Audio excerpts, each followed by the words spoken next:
Hey guys, how's it going?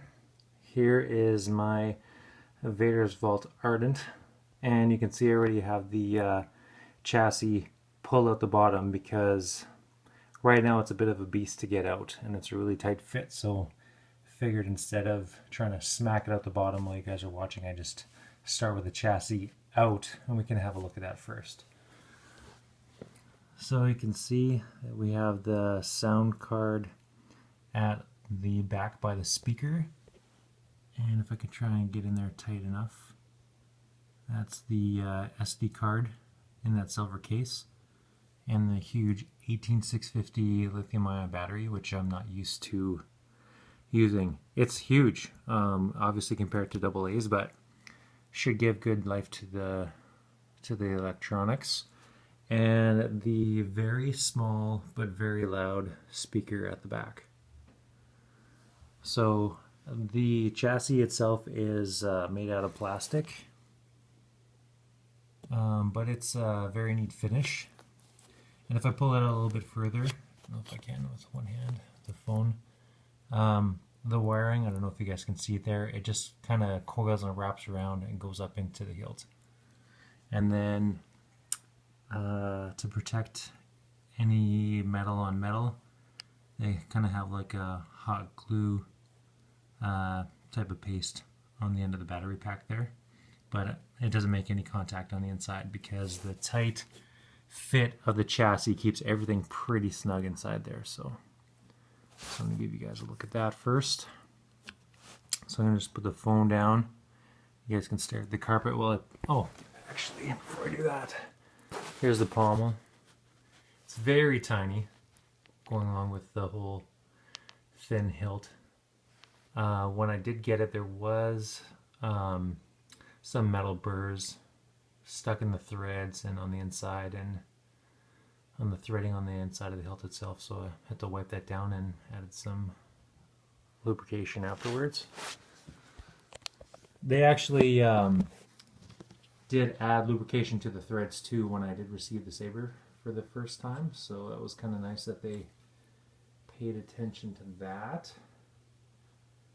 I've only taken the battery pack out 3 or 4 times, and it's actually still a bit of a chore to squeeze it in there, and when you thread the pommel on, it does push the chassis inside for that snug fit. Sorry you're staring at my floor forever. So this is just a standard finish. You can get a bunch of different anodizing options and different colors, but cost effective wise, I wanted to go with the all silver. Plus I don't really have too many all silver hilts in my collection.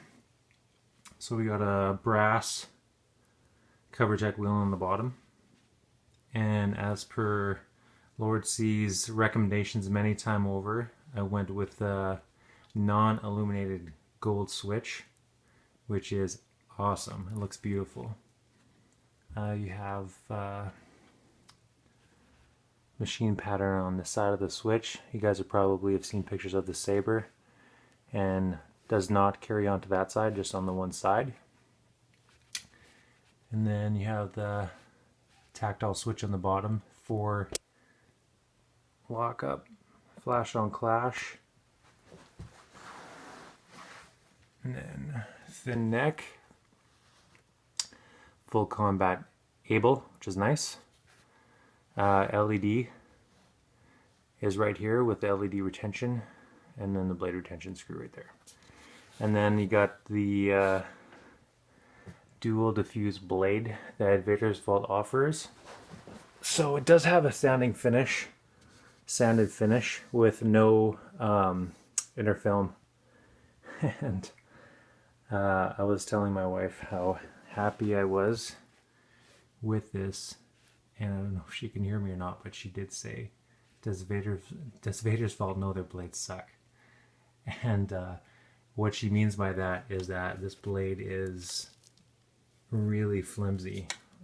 You can upgrade to a heavy grade option.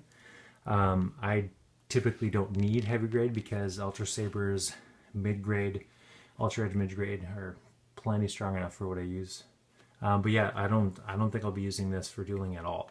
It's a nice show blade, but it is super fragile. So if you start dueling with it, you're definitely gonna scratch up and mar the finish, and it probably would just be kind of ugly to look at. I don't know. But I mean, it is very comfortable. It is machined and finished very well. No hard edges at all. Everything looks precise. All the switch holes, or the AUG switch, everything lines up nicely along the bottom. And it's very comfortable. So I do have a couple of different hilts out.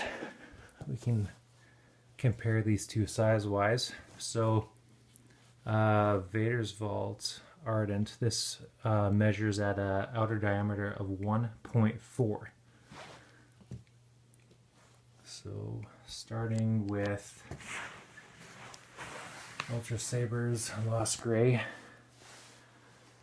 I don't know if I can do this with the light getting in the way, maybe from this angle. Sorry about the finger. So 1.4 compared to 1.6. And then Flamberge and Consular. Some of these angles might be deceptive, but these two at 1.5 diameter. And then moving along, my daughter's Apprentice and my son's Prophecy, and these are according to the Ultra Saber's website 1.45, and this is 1.4. So even compared side by side to the Apprentice, still can notice slightly thinner. So definitely by far the most thin out of any of my collection. And I know Jed had mentioned that you know, it takes a little bit of getting used to something so thin, but I don't know, maybe it's just the design on this one. I found it very comfortable out of the box, and of course it's amazing one-handed. And to get a two-handed grip on this thing, just move back up here, get a good comfortable two-handed grip. I can get both hands below the neck, but it's most comfortable with my second hand right about here. So anyway, this is not exactly a quick video, I apologize, but I just wanted to give you guys a look at this thing, and I'm pretty happy with the purchase. First thin neck lightsaber, and I'm going to be able to duel pretty hard with it, so I'm happy about that.